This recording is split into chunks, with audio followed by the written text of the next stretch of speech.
So, question, what makes up great vision? First, let me tell you something that isn't part of the vision. In fact, it's a mistake to have it a part of the vision. Vision is never expressed in just financial numbers. Those numbers are always a consequence of a vision achieved. So, what are the key ingredients? Well, first,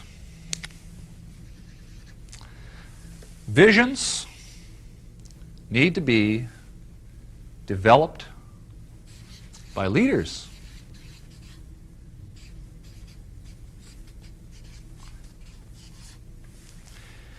Visions are not created by the masses.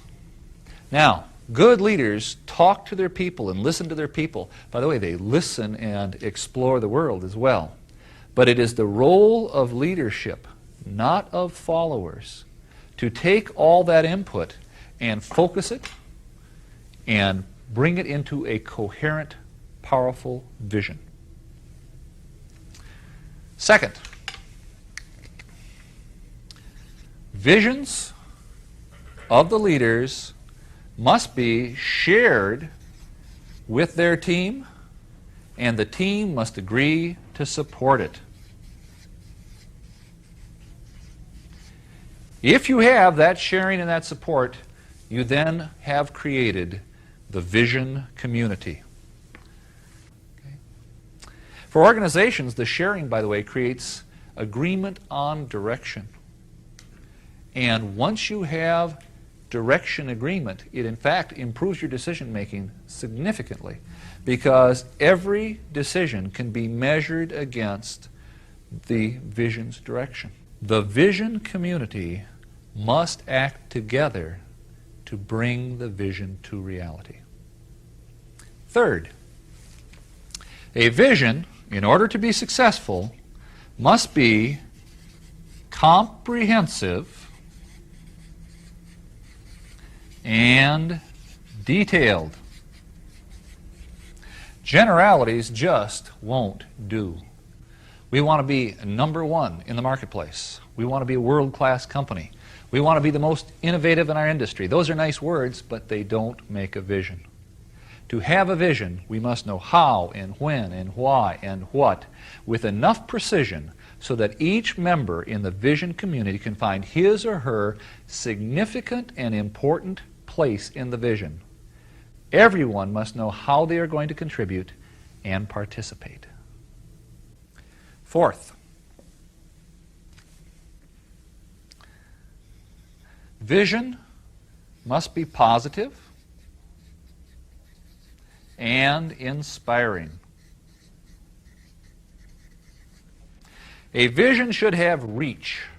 It should challenge each and every one of us to grow substantially, to stretch their skills, to reach beyond their ordinary reach. A vision must be worth the effort. When you create your vision, it is better to err on the side of too great a vision than not great enough. Joel, it seems to me, I like what you're saying about vision, but you haven't mentioned values anywhere here. That's a good question. Someone once said to me, in turbulent times like what we're living in now, the only thing that'll get you through is your values. I suggested there was another way to think about that. Values are the way you measure the rightness of your direction. You see, without values, you might in fact create a vision that's immoral or unethical. Values protect you from making that mistake. But values, even though they are essential to vision, cannot give you direction. Only vision can do that. It is the role of vision to determine your destination.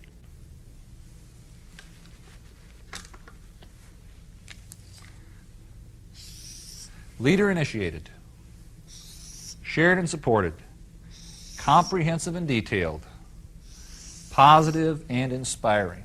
When you get all of those put together, you've got your vision community. And once you have the vision community, now you are empowered. There's a story I'd like to share with you. It was inspired by the writings of Loren Eiseley. Eiseley was a very special person because he combined the best of two cultures. He was a scientist and a poet. And from those two perspectives, he wrote insightfully and beautifully about our world and our role in it. Once upon a time, there was a wise man, much like Eiseley himself, who used to go to the ocean to do his writing. He had a habit of walking on the beach before he began his work. One day, he was walking along the shore.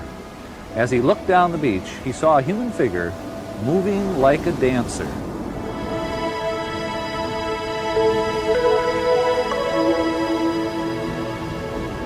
He smiled to himself to think of someone who would dance to the day. So he began to walk faster to catch up. As he got closer, he saw that it was a young man, and the young man wasn't dancing, but instead he was reaching down to the shore, picking up something,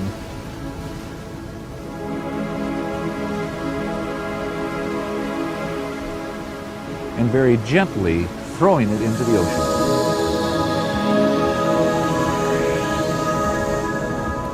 As he got closer, he called out, "Good morning, what are you doing?"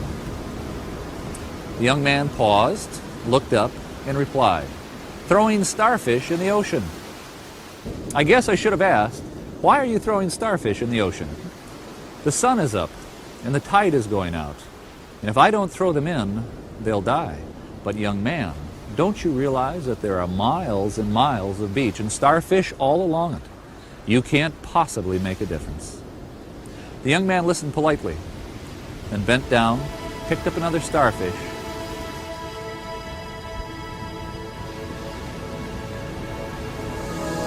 and threw it into the sea, past the breaking waves. It made a difference for that one. His response surprised the man. He was upset. He didn't know how to reply. So instead, he turned away and walked back to the cottage to begin his writings. All day long, as he wrote, the image of that young man haunted him. He tried to ignore it, but the vision persisted.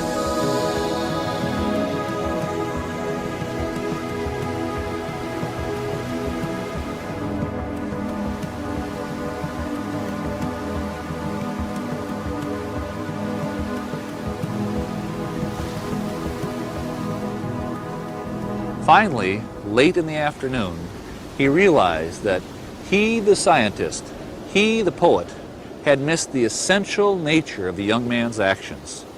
Because he realized that what the young man was doing was choosing not to be an observer in the universe and watch it pass by, but was choosing to be an actor in the universe and make a difference.